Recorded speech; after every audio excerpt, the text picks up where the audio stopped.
Bueno, y las sociedades anónimas también mínimo deben tener dos socios, también están obligadas a crear una reserva legal del 5% en cada ejercicio hasta alcanzar el 20% de su capital. Y así en el ejemplito pues que manejamos, sí, de los tres socios que conformamos la sociedad, el capital autorizado era de 120 millones, el capital suscrito de 60 millones, que decíamos que acá en Colombia hay que pagar un tercio del capital suscrito, o sea, 20 millones. Bueno, en Paraguay, mismo ejemplo, pero la ley nos va a exigir, bueno, deben pagar al menos el 25% del capital suscrito, ¿sí? O sea, en el ejemplito que estamos manejando, se pagaría solo 15 millones, ¿sí? Que es el 25% de esos 60 millones de capital suscrito. ¿Sí? El modelo pues, de ejercicio que estamos manejando para poder observar las diferencias. ¿Sí? Es el 25% de la tasa en Paraguay, ¿sí? Lo mismo que en Guatemala y en Argentina y en varios que iremos viendo esto. Pero entonces, fíjate que en México era el 20%, ¿sí recuerdan? En México el 20%. Paraguay, Guatemala 25%, sí, más o menos hay parecido lo máximo, ¿sí? Bueno, entonces, bueno, por los espacios, pues, yo ahí me tragué ese espaciecito, pero entonces existe también la empresa por acciones simplificada. En el Paraguay ya está formada por uno o más socios que pueden ser personas naturales o jurídicas. Las AS, las empresas por acciones simplificadas en Paraguay, ojo con esto, a diferencia de todos los demás tipos de sociedades que se deben inscribir en el famosísimo registro mercantil, resulta que las AS en Paraguay no se llevan al registro mercantil. Es una excepción a la regla. Ellas se inscriben en las dependencias del Ministerio de Hacienda, en cada ciudad, ¿sí? En cada va en dependencias del Ministerio de Hacienda, entonces allá es donde se inscriben las AS. Sí, o sea, un caso pues excepcional. Pero entonces en esa casilla de la sal yo por aquí les puse una cosita que es, eso se llama sociedad de capital e industria.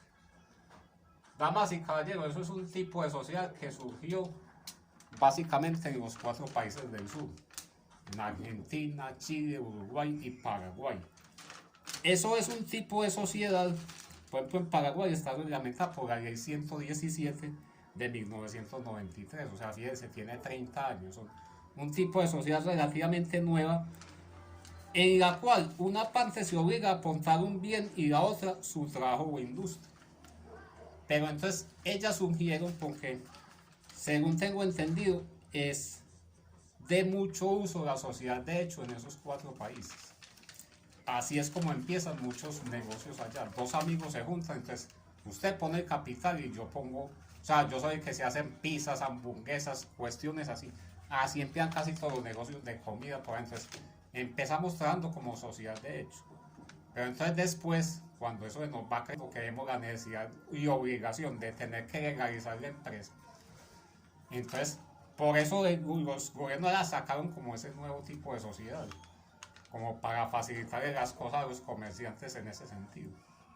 Entonces, fíjese, lo que nos está diciendo ese tipo de sociedad de capital e industria es que es comercial y no podrá tener como objeto social operaciones de índole financiera, ¿sí?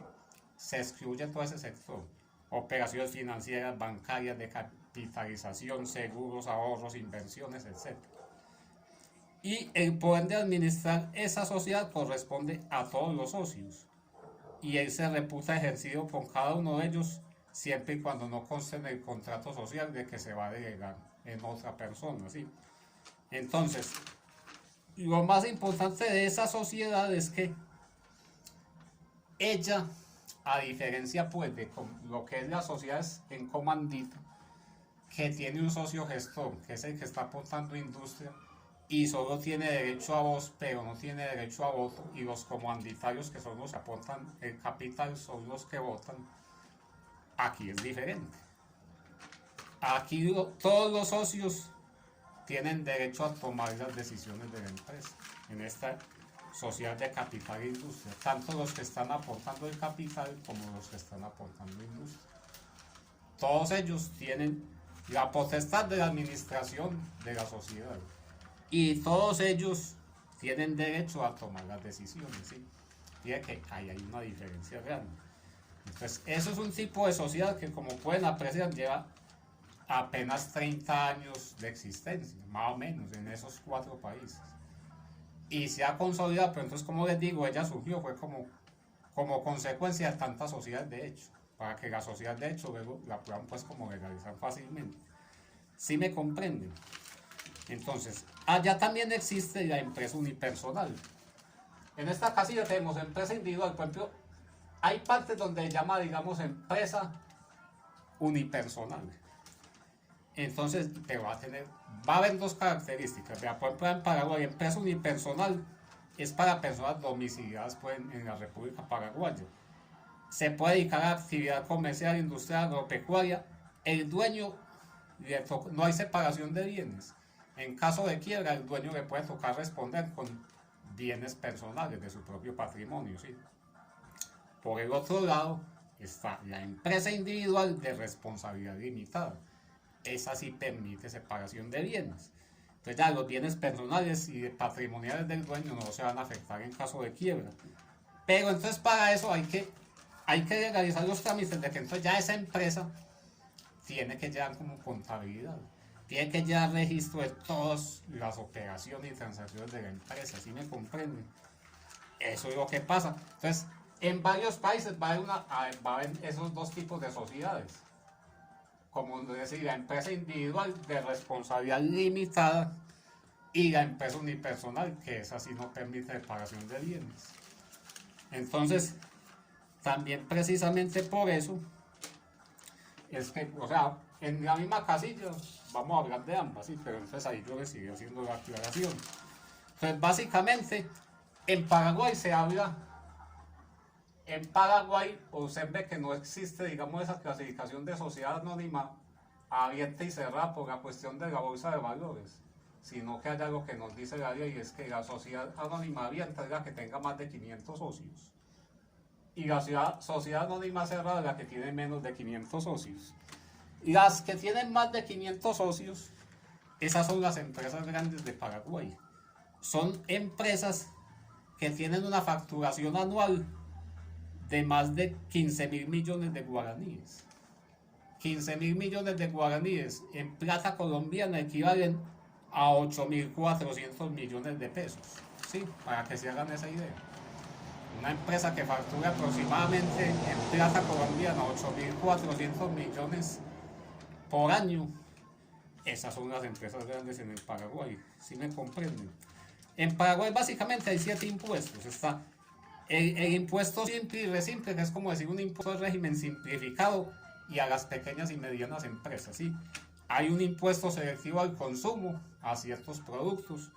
Está el IVA. Hay 3 clases de impuesto de renta. Uno a los no residentes, otro que es el impuesto de renta personal y otro el impuesto de renta empresarial.